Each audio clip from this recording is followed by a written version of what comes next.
નમસ્કાર મિત્રો. જીકેસમાં જે જીકેસના રજિસ્ટ્રેશન ખતમ થઈ ગયા બાદ પણ હજુ પણ ઘણા સ્ટુડન્ટને કોમન ક્વેશ્ચન ઘણા બધા છે, તો આપણે એમાં આજે સોલ્યુશન જોશું. બને એટલા આન્સર આપણે ટ્રાય કરશું કે કઈ રીતે એનું સોલ્યુશન થાય. કમેન્ટમાં મને ઘણા બધા સવાલો પૂછવામાં આવે છે, તો બને ત્યાં સુધી હું બધા આન્સર આપવાની કોશિશ કરું છું.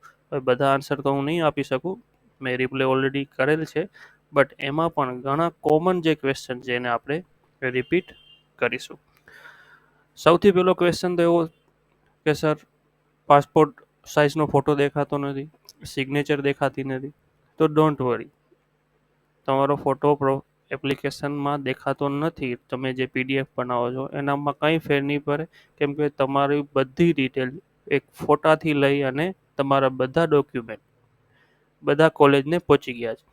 તમે વિધાઉટ ફોટોવાળું એપ્લિકેશન લઈને જાશો એટલે તમે ખુદ જવું પડશે, તમારો ફોટો ઓલરેડી ત્યાં પહોંચી ગયેલો છે તો એ વેરીફાઈ કરી લેશે, તો તેનું ટેન્શન લેવાની જરૂર નથી. હજી નવો પ્રશ્ન એક એ છે કે ભાઈ સર, મારે જે કોલેજમાં એડમિશન લેવું છે એ કોલેજ તો મેં સિલેક્ટ કરી નથી, ભૂલી ગયો, અથવા હવે મારે એ કોલેજમાં એડમિશન લેવું છે જે મેં કોલેજ સિલેક્ટ નથી કરી, માઇન્ડ ચેન્જ. તો શું કરવું? તો એના માટેનો રસ્તો છે તમારી પાસે થર્ડ રાઉન્ડ. જ્યાં સુધી મને અંદાજો છે ત્યાં સુધી થર્ડ રાઉન્ડ. થર્ડ રાઉન્ડ શું કામ?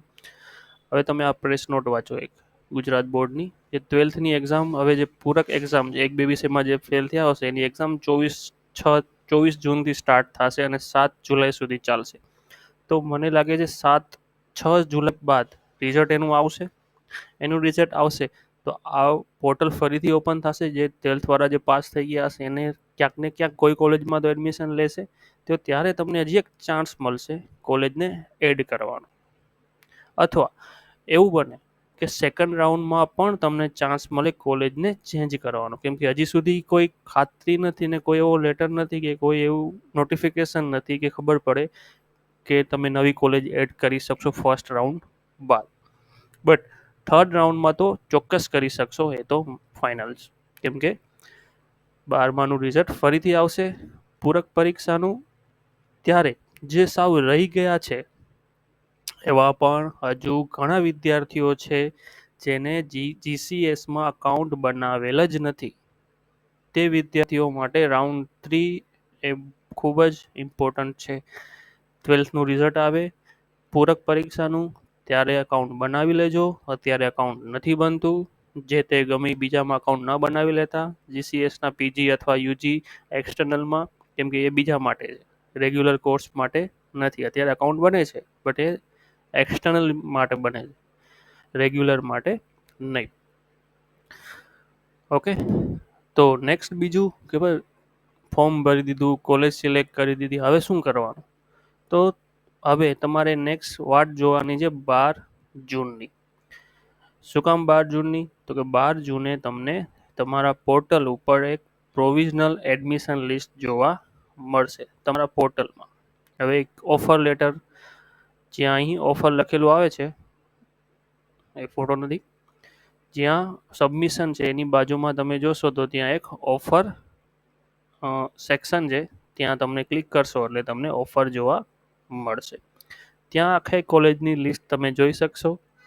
બધી કોલેજ જે તમને કોલેજ એડમિશન આપવા માંગતી હશે કે હા તમને એડમિશન મળશે, એનું તમને લિસ્ટ ત્યાં જોવા મળશે. સપોઝ કે તમે 5 સિલેક્ટ કરેલી છે તો 5 જો કોલેજ તમને રિજેક્ટ ન કરે અને તમારે મેરિટ લિસ્ટની ઓફર લિસ્ટ બનાવે, તમે જો કોલેજમાંથી જોતા હોય એડમિન સાઇટથી કોઈ, તો ઉપર આઈ બટનમાં જોઈ શકશો એક વિડીયો કે તમારે ઓફર લિસ્ટ કઈ રીતે બનાવો યુનિવર્સિટીની ગાઈડલાઇન્સ મુજબ. ઓકે, તો ઉપર આઈ બટનમાં પણ જોઈ શકશો. ચાલો, સ્ટુડન્ટ માટે વાત કરીએ તો તમારે 12 તારીખ સુધીની રાહ જોવાની છે. ત્યાં તમને તમારા સબમિટની બાજુમાં ઓફરમાં તમને બધી કોલેજની ઓફર જોવા મળશે. તમારે જે કોલેજમાં જવું હોય તેની પીડીએફ ડાઉનલોડ કરી એ પીડીએફ લઈ કોલેજે જવું. હવે કોલેજે ક્યારે જવાનું? કોલેજે જવાનું તમારે 18થી 25ની વચ્ચે, અથવા તમને ડેટ આપવામાં આવશે કોલેજ તરફથી, એ કોલેજ ઉપર ડિપેન્ડ કરે છે.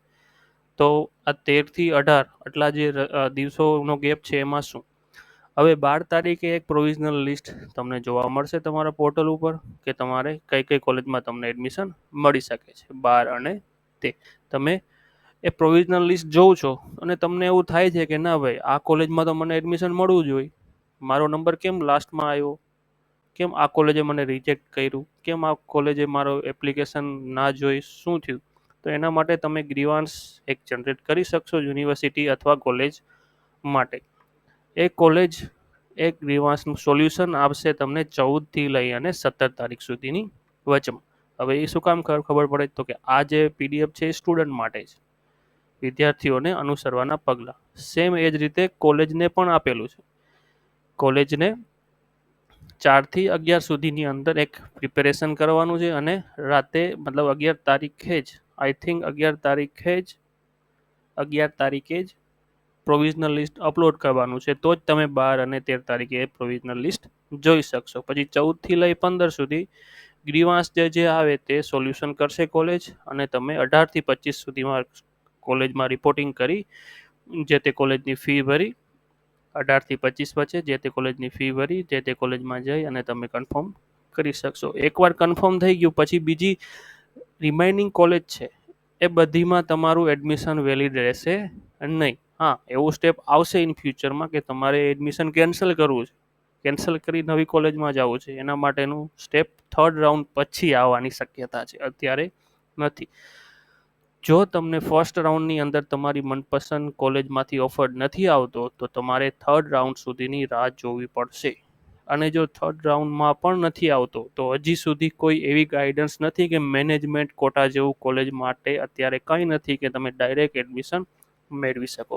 હા, તમે જે તે કોલેજમાં કોન્ટેક્ટ કરીને કંઈ કરો તો વાત અલગ છે, બટ અત્યારે કોઈ એવું એમક્યુ જેવું કશું નથી.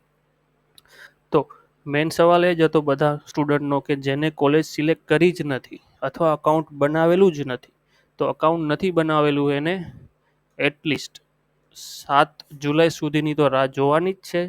7 જુલાઈ પછી 12માના પૂરક પરીક્ષાનું રિઝલ્ટ આવશે, ત્યારબાદ ફરી પોર્ટલ ઓપન થશે અને તમારી મનપસંદ કોલેજ સિલેક્ટ કરજો અને એ તમારી જે કોલેજમાં એડમિશન લેવું છે ત્યાં મળી જશે. પ્રોફાઇલ ફોટો આવતો નથી એની કોઈ ચિંતા કરવાની જરૂર નથી. બીજો ક્વેશ્ચન એ હતો કે ભાઈ એમસીએ દેખાતું નથી પોર્ટલ ઉપર. હા, મેં પણ જોયું, હું પીજીનો વિડીયો બનાવતો હતો ત્યારે મને પણ અનુભવ થયો કે એમસીએ કોર્સ આમાં દેખાતો નથી. તો એમસીએના કોર્સ માટે તમારે જે તે યુનિવર્સિટીમાં ડાયરેક્ટ કોન્ટેક્ટ કરો અથવા જે તે કોલેજમાં તમારે એડમિશન લેવું છે ત્યાં ડાયરેક્ટ કોન્ટેક્ટ કરશો તો સારું રહેશે. હા, બટ એકાઉન્ટ બનાવીને રાખવું કંઈક કામ આવી જાય. ઓકે, હજી પણ તમને કોઈ ક્વેશ્ચન હોય તો કમેન્ટ કરી જણાવશો, આપણે સોલ્યુશન જરૂર કરશું.